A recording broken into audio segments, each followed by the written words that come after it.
ข้าวค่ะเดี๋ยวนะแจนได้กดสวัสดีค่ะกรุณาบีบหัวจ่ายน้ำมันบีบหัวจ่ายน้ำมันบีบหัวจ่ายน้ำมันหรอนี่เหรอ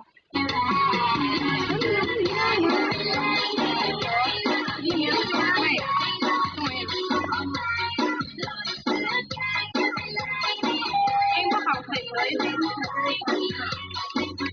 ไหมเดี๋ยว